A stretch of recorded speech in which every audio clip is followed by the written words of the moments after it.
va passer aux choses sérieuses. Juste pour rappeler certaines règles. Vous savez, quand on a par exemple les périodes d'élections électorales, etc., au niveau des médias, comment ça se passe? Vous savez, vous avez le temps de parole pour chaque parti, enfin pour chaque candidat, etc.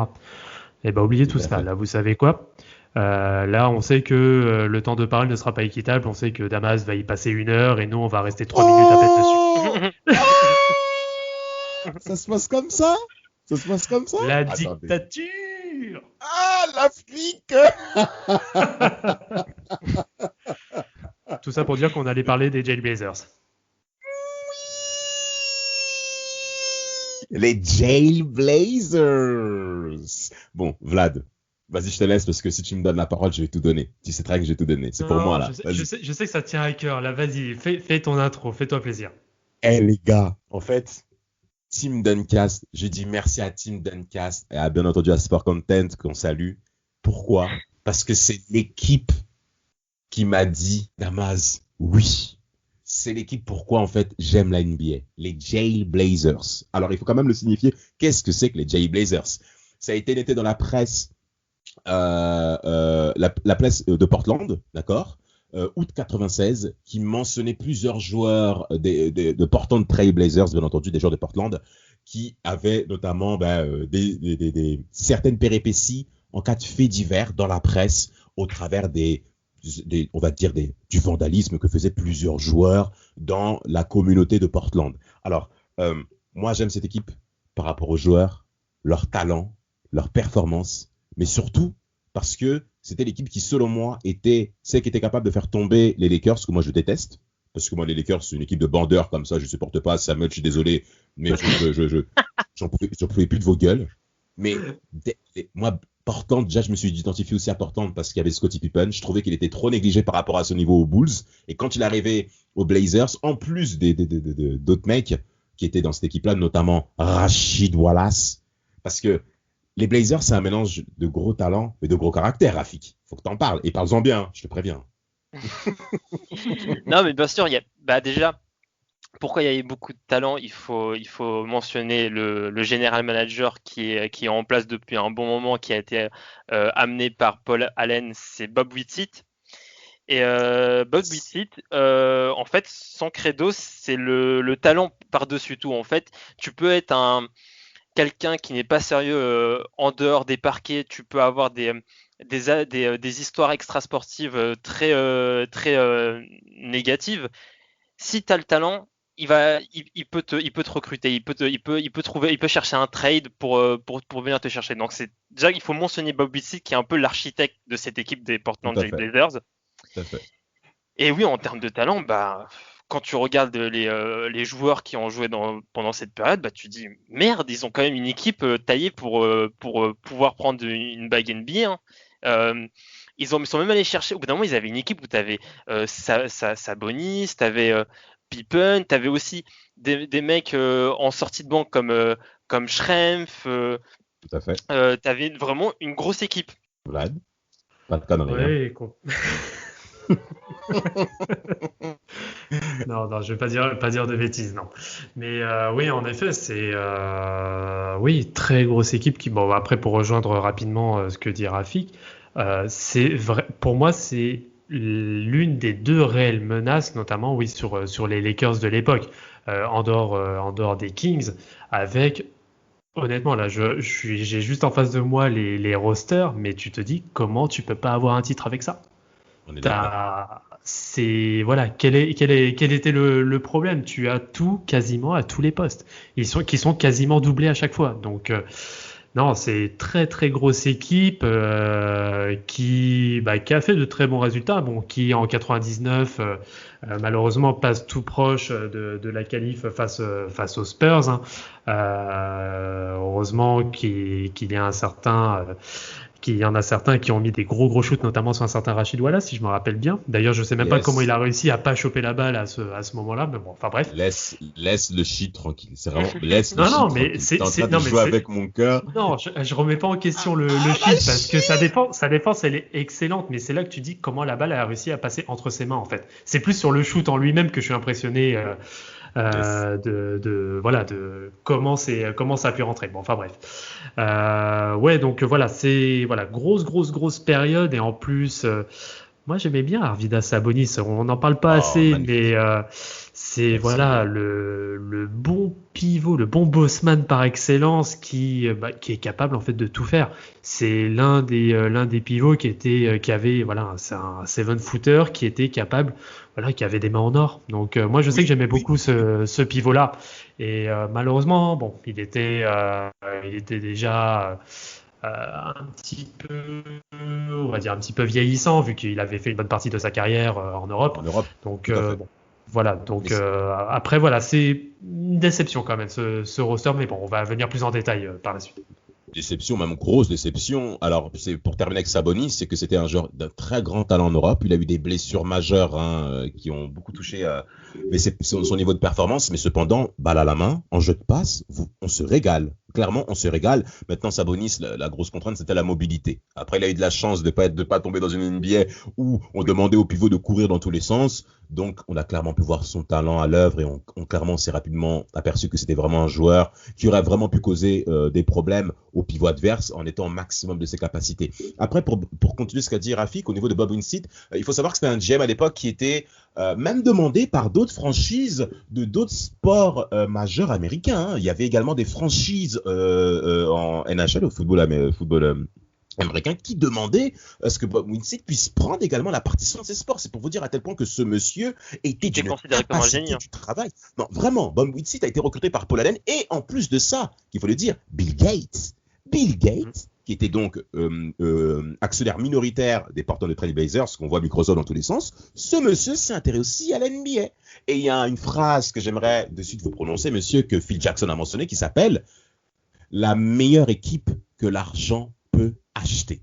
C'est pour vous dire à tel point que Phil Jackson s'est rendu compte qu'il avait affaire à une team qui n'était pas forcément réunie par rapport aux compétences des mecs, mais par rapport à leur valeur financière.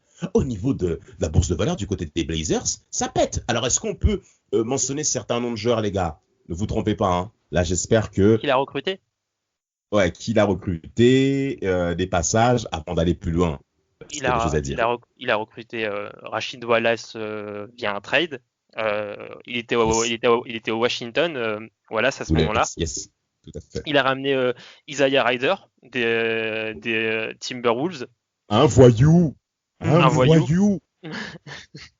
Il a ramené en 99, il a ramené Jim Jackson. On sait très bien que c'est un scoreur plutôt talentueux, Jim Jackson, mais c'est aussi un mec qui est capable de foutre la merde dans un collectif. Donc ouais, il est vraiment, quand tu regardes ce qu'il ramène, c'est vraiment des joueurs talentueux, mais des voyous derrière. Et ce n'est que le début. On peut continuer, il y a d'autres mecs aussi, hein. Damon Stoudemire en 98, qui a été rookie 96 aux Raptors de Toronto. Il y a bien entendu Ruben Patterson, Kobe Stopper Kobe, vous vous souvenez. Voilà, donc il y a Derek Anderson, Scottie Pippen est à 99, qui quitte les Rockets de Houston, hein, une équipe très vieillissante avec un Charles Barkley qui est vraiment sur la fin, qui rejoint les Blazers de Portland. Il y a également d'autres noms, je pense. Draft Zach Randolph et Quinton Woods. Zach Randolph, Quinton Woods, bien sûr, et Bonzi Wells aussi, qui a été drafté par les Blazers, hein, donc également un élément majeur, hein, de cette équipe, Jail Blazers. Alors, avant de rentrer sur les faits, messieurs, j'aimerais juste vous énoncer un petit point par rapport à l'Oregon. Alors, l'Oregon, c'est un État américain du nord-ouest américain qui a un passé esclavagiste et ségrégationniste très fort. On a affaire à une communauté blanche très forte à Portland, d'accord? Et ils sont d'un courant politique conservateur, chrétien conservateur, voilà, ils sont très rigoureux dans ce qu'ils font, et surtout c'est la classe aisée blanche, d'accord? Il faut savoir qu'à nos auditeurs, notamment les plus jeunes, c'est qu'on a affaire à un roster qui est noir et issu des milieux noirs, défavorisés noirs. Les joueurs NBA dans la majorité proviennent des milieux de classe populaire noire, et donc cette équipe de Portland, au-delà des résultats, il y a également un clivage important entre le public de Portland, entre la ville de Portland et les joueurs de cette équipe de Portland, où tu as affaire à des mecs dressé, des t-shirts 3/4 qui descendent jusqu'au genou, Zach Randolph, regardez l'allure de ce mec-là, Zibou, pour les plus intimes, Rachid Wallace, qui insulte à tout va, qui n'a pas peur de dire la vérité, qui n'a pas peur de dire ce qu'il pense, même quand c'est délétère. Les gars, ça libère tout, les gars. Vous en pensez quoi de ce contexte? C'est comme si tu ramenais la cité dans le Nord.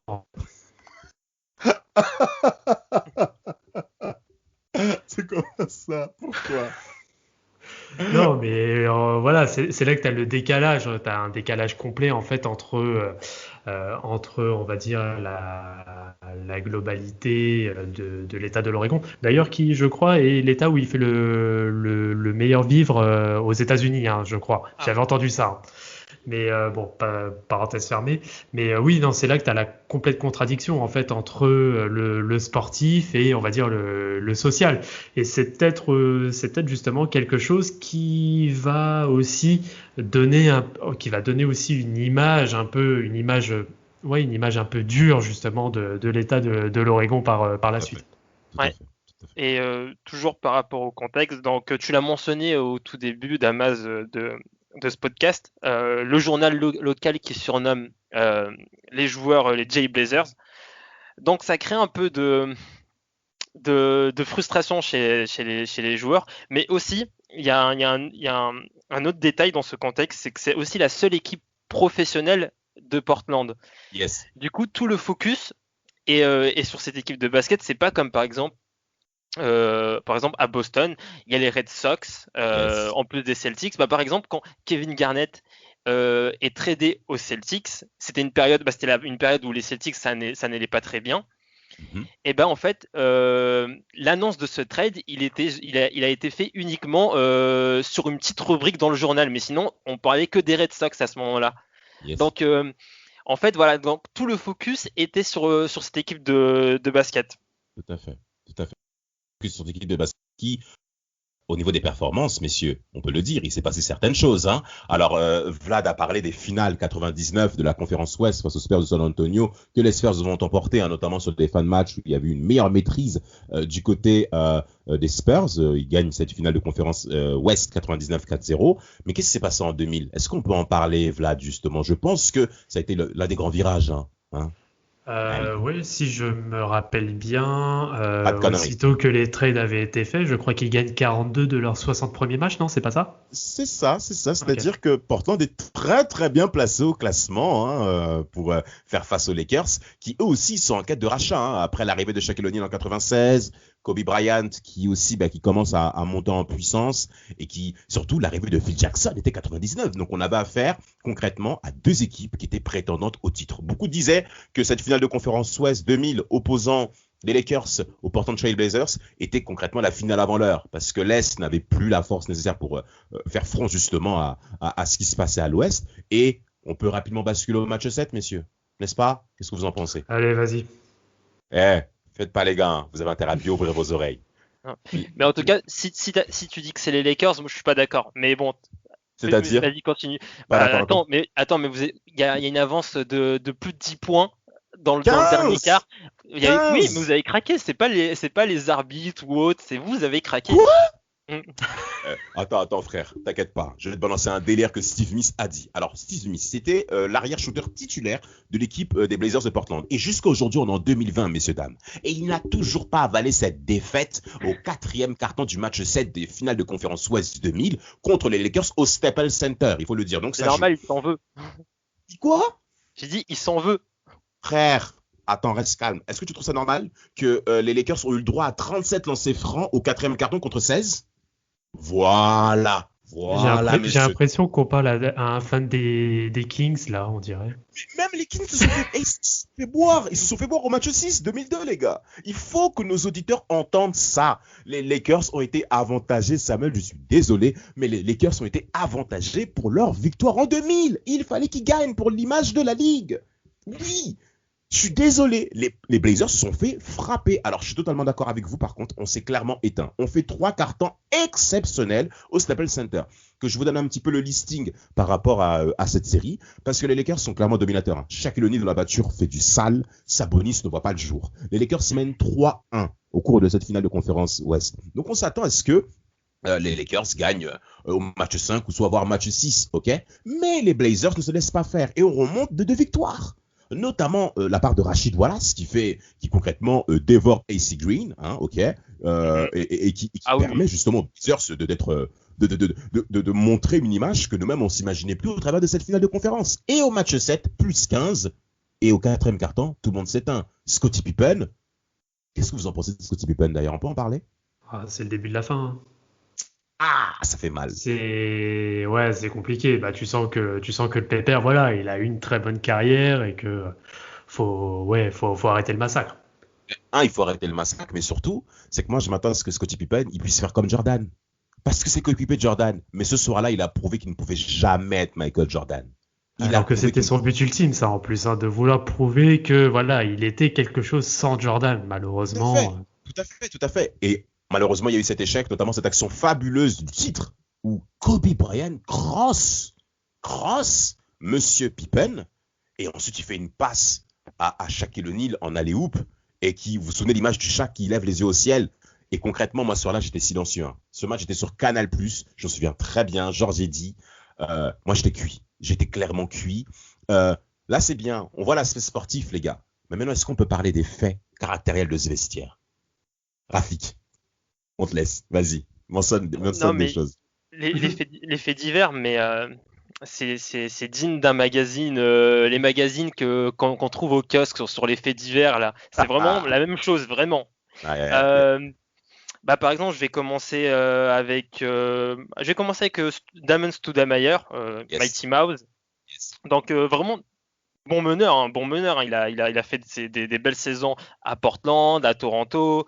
Et mais le souci, c'est qu'il avait des problèmes avec la drogue. Il est entré en cure de désintoxication en 2003. Il y a qui d'autre?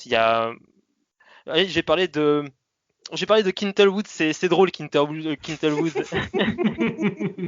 Donc encore affaire de drogue comme Stoudemire. Donc je pense aussi la drogue, ça devait toucher limite tous les joueurs de l'effectif.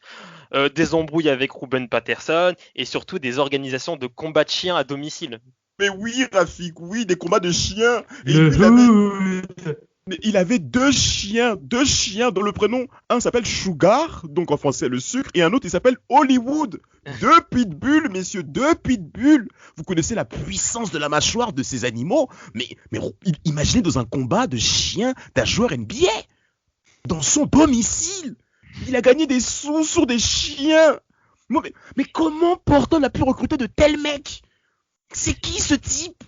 Un voyou. Bon, enfin, lui, il avait pas de talent, mais le talent par-dessus tout. Un bon dunker. À ce qui reste un bon dunker. Continuez, les gars. Déballez, les gars. Déballez. Vlad, on vous écoute, les gars. On commence. En fait, le truc, c'est que t'as trop de choix. En fait, c'est un buffet, là. Donc, tu sais pas par qui commencer. Pareil. Et, Zach Randolph, par exemple. Yes. Zibo qui frappe son coéquipier, qui frappe Ruben Patterson. Une droite. Déjà là, tu te dis, bon, ça tourne pas rond. Mais ensuite, derrière, arrêter aussi pour conduite en état d'ivresse et sous influence de cannabis. Il casse le visage de Ruben Patterson. Hein. Ouais, il a gonflé. Il l'a vraiment gonflé. Il l'a vraiment gonflé. Mais est-ce que vous avez appris que Zibou s'est caché chez Dale Davis? Oui. Il avait peur de se faire tirer du balle. Il avait peur de se faire tirer dessus. Il avait peur de se faire tirer dessus. Mais c'est des joueurs professionnels. En plus, par rapport à Zibou, la police l'a suivi. Donc, Zach Randolph, il a été soupçonné de pouvoir accueillir à son domicile des dealers de drogue, de gangs aussi. Il a été soupçonné de ça. Mais c'est pour vous dire à tel point que le vestiaire de Portland, c'était le feu. Est-ce que je peux continuer, les gars? Est-ce qu'on peut continuer? Vas-y. Allez, vas-y. Ruben Patterson, les gars. Ce monsieur, en 2002, a été condamné de violence domestique sur sa femme. En 2003, bagarre avec Quintel Woods et Zibou, comme on l'a mentionné. Mais surtout en 2006, il refuse de quitter le banc des Blazers sous le coaching de Nate McMillan, bien entendu. Et surtout, il est coupable d'avoir violé la babysitter de ses enfants. La nounou, un viol. Un gros monsieur qui se prénommait dans la presse en disant « Ouais, moi, Kobe Bryant, ouais, je vais le stopper. » Moi, j'ai attendu qu'il le stoppe. Mais il a échoué. Il a échoué lamentablement. Mais ce mec a violé la nounou de ses enfants. Mais qu'est-ce que ça veut dire? Franchement, des mecs, ils sont pas sérieux. Je continue, je vais encore mentionner un autre point, bien entendu. Rachid Wallace. Mon shit à moi. Franchement, je suis désolé. Ce mec n'est pas un leader. C'est un joueur d'un talent incroyable. Et si Portland n'a pas été performant au cours de ces années Jay Blazers, qui se situe entre 97 et 2004, 2005 pour tirer un peu plus, mais Rachid Wallace, ça n'a pas de responsabilité. Pourquoi? Parce que ce monsieur, en termes de compensation, c'est pas du tout ça. Et ce qui m'a frustré par rapport au Shid, c'est qu'il n'a jamais essayé de reprendre ses gars pour rester stable, en fait. Non, le Shid est resté dedans. Je vais vous donner une petite anecdote par rapport à ça. Damon Stoudemire et Rachid Wallace sont dans un gros humeur en train de rouler. Et les keufs le surprennent, en fait. Parce que vous avez oublié un fait par rapport à Stoud, en fait. Non, pardon, Damon Stoudemire, parce que Stoud, c'est amarré, ok? Excès de vitesse plus conduite sous influence de marijuana. Et il a été pris à l'aéroport en Arizona avec 43 grammes de drogue qu'il a caché sous du papier aluminium. Damon Stoudemire. Et en plus, Rachid Wallace et quand Damon Stoudemire ont été pris par la police, Rachid Wallace a dit « Ah mais monsieur, on a tout fumé. Donc vous pouvez pas faire les mecs comme qu'on peut. Mais vous êtes des adultes !» Il a osé dire qu'ils ont tout caché. C'est-à-dire qu'on a tout fumé comme qu'on peut plus se faire prendre. Mais ils se sont fait prendre ces bolos. Parce que... Ah mon Dieu.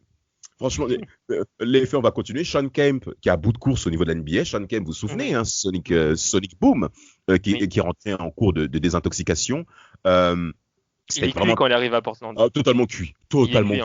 Il est vraiment gros cuit. Gros problème de drogue. Oh là là là là. C'était très, très, très compliqué. Dernière anecdote par rapport à Rachid Wallace, encore une fois. C'est, il y a un journaliste qui rentre dans le vestiaire de Portland. Défaite de Portland, évidemment. D'accord? Le journaliste se présente devant Rachid Wallace. Rachid Wallace ne veut pas lui parler. Ils se regardent face à face, les gars. Face à face dans les yeux. Rachid Wallace dit, j'ai pas envie de parler. Le journaliste dit, je vais pas baisser la tête, je ferai fond en fait. Parce que tous les joueurs de Portland du vestiaire regardaient ce qui allait se passer. Donc comme le journaliste ne veut pas perdre la face au Shid, le Shid se permet donc de le regarder dans les yeux, face à face. Le Shid pousse le journaliste, il va se doucher. Et le journaliste ne veut pas perdre la face, il reste devant.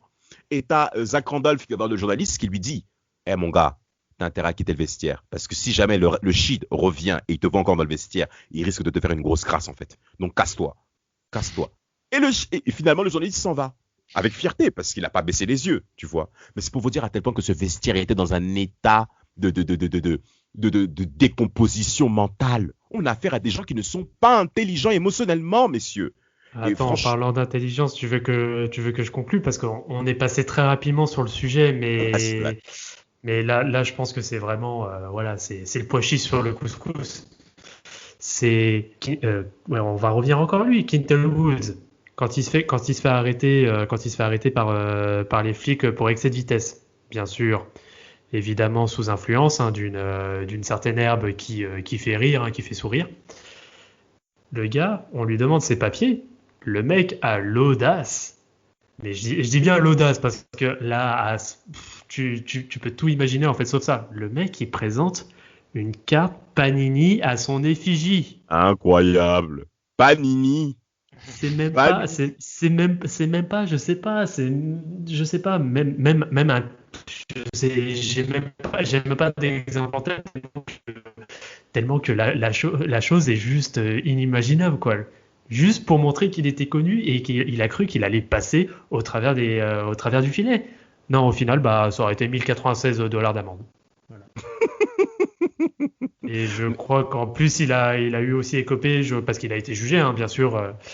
Après aussi, donc pour la maltraitance animale, et c'était 80 heures de travaux d'intérêt général. 80 heures. Mais, dis-moi les gars, est-ce que vous avez un peu des souvenirs par rapport aux performances de Portland en termes de chiffres? Notre statisticien préféré, Rafik, tu dois en parler, je suppose.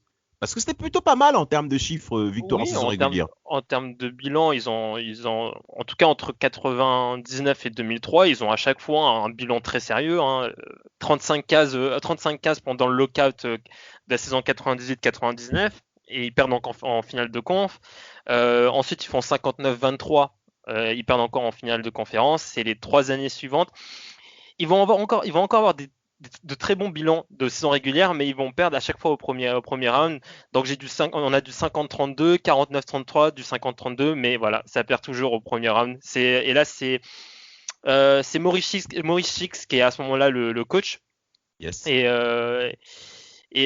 aussi, je voulais aussi mentionner un autre joueur qui avait des très bonnes stats, hein, qui faisait des bonnes performances chez les Jay Blazers, c'est Bonzi Wells, Yes. qui pour moi illustre le mieux la fracture qu'il y avait entre le public et le collectif des Jay Blazers. Parce que en fait, une fois après un match, il dit que on n'a pas besoin des fans. C'était après une victoire. Il disait qu'on n'avait pas besoin des fans nous pour Oh là gagner. là On n'a pas là besoin là. de vous. Vous pouvez ne pas venir dans la salle. On n'a pas besoin de vous. Incroyable. Incroyable. Incroyable. Tu connais les sanctions qu'il a eues? Par rapport, je connais pas cette sanction, mais je sais que Maurice Chicks il s'est embrouillé avec Maurice Chicks et que ça lui a coûté sa place de starter. Mais il l'a maudit. Il a maudit son propre coach, il l'a maudit.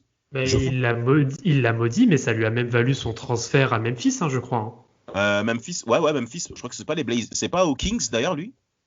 Non, c'est Memphis. Tu as raison, c'est Memphis. Je crois que Non, c'est Memphis. c'est Memphis et c'est après, je crois, qu'il va aux Kings. Exact, exact. En tout cas, les propriétaires des Blazers lui donnent une amende de $50 000 d'avoir insulté le public des Blazers. Pourquoi? Parce que le public des Blazers c'est clairement mis à dos cette équipe des Jay Blazers en les sifflant plusieurs fois. D'accord? Alors, Rafik, tu l'as mentionné, c'est la seule équipe de sport majeur américain à Portland. D'accord? Et concrètement, donc tous les œufs sont rivés là-dessus. Quand vous avez affaire à une équipe qui, malheureusement sportivement parlant, ne répond pas présent, mais qui en plus, au niveau des faits divers, fait concrètement la une des journaux et des médias à l'époque, concrètement, le public va commencer à se désintéresser, sans compter que on a affaire à des noirs face à des blancs aisés sur le poste des spectateurs. Donc, il y a ce contexte américain, il y a cette historique avec l'esclavage et le passé ségrégationniste qui est présent, en fait. Et là, on a affaire à une équipe composée d'une certaine classe sociale, qui peut maintenant marquer la différence par rapport à des endroits aux États-Unis où ça n'a pas été le cas. Et malheureusement, il y a cet échec-là, il y a à mon avis, ce manque de vision que ces joueurs-là avaient. En 2001, la série 2001 face aux Lakers au premier tour des playoffs à l'Ouest, que les Lakers ont bien entendu gagner 3-0. Moi, je me souviens très bien de la nonchalance de la part des joueurs de Portland. C'était insupportable. Moi, je les aimais parce que ça m'a rappelé un petit peu les mecs de cité, très intelligents, que les profs et que même la société en France critiquaient en se disant « Ouais, on peut rien faire avec ce genre d'éléments, on peut rien faire avec eux, ils sont un peu nazes, regardez leur attitude. » Mais ce qui m'énervait par rapport à la classe française, l'élite en tout cas française, c'est qu'elle voulait pas voir très loin dans leur observation. Et moi, Portland, ça a été cette translation pour moi, c'est-à-dire qu'on avait affaire à des joueurs extrêmement talentueux, mais qui dans l'attitude m'a vraiment, je comprenais pas à l'époque, mais vraiment j'étais clairement déçu. En tout cas, ils ont été sortis 6 fois au premier tour, comme tu l'as dit, Rafik. En 2001, avant de rentrer en playoff, ils enchaînent 14 défaites en 21 matchs. Donc c'est pas la meilleure dynamique avant d'affronter les Lakers. Et en 2002, bis repetita, il se permet de perdre au premier tour face aux Lakers 3-0. Et c'est en 2003, cette fois-ci, pour terminer la boucle, où tu as affaire à un match où les Mavs au premier tour mènent dans cette série premier tour face aux Blazers 3-0. Et les Blazers reviennent à 3 partout. C'est pour vous dire à tel point que cette équipe, quand elle va être concentrée, elle peut faire des résultats incroyables. Est-ce que vous avez un mot de fin par rapport à cette fabuleuse équipe des Jay Blazers? Qu'est-ce que vous en retenez, messieurs? Alors sur la globalité, je pense que tout a été dit. Après moi, alors c'est juste une action, juste comme ça que je glisse tranquille, de regarder. Alors je sais pas si elle est trouvable sur YouTube, mais moi ça m'avait marqué cette action. Pourtant c'est une action, on va dire banale, mais qui prouvait la connexion, on va dire Rachid Wallace Stoudemire. Je crois que c'est un match à Washington, aux Wizards, où tu as Stoudemire qui lâche un alley-oop pour Wallace, mais Wallace il décolle tellement haut. En tout cas, avec mes yeux d'enfant à l'époque, je le trouvais monter mais tellement haut. Et Wow. voilà, c'était juste la petite action, voilà, comme ça qui fait plaisir. Ça fait plaisir, En fait, voilà, je lâche les offrandes comme ça. en tant qu'enfant, tu kiffes, mais quand tu deviens adulte, tu te rends compte, en fait, putain, mais qu'est-ce qu'ils ont foutu, ces gars? Quel Rafik. idiot. Moi, pour la fin, je retiens aussi qu'ils ont voulu mettre fin aux Jay Blazers en tradant Bonzi West et Rachid Wallace. Pour moi, c'est la fracture. Pour moi, c'est là où ils ont vraiment voulu mettre fin, quitte à ne plus être aussi performants, parce que dès que Rachid Wallace et Bonzi West partent, les résultats sont beaucoup moins bons en saison régulière. Tout à fait. C'est pour moi c'est la fracture, c'est la fin des Jay Blazers.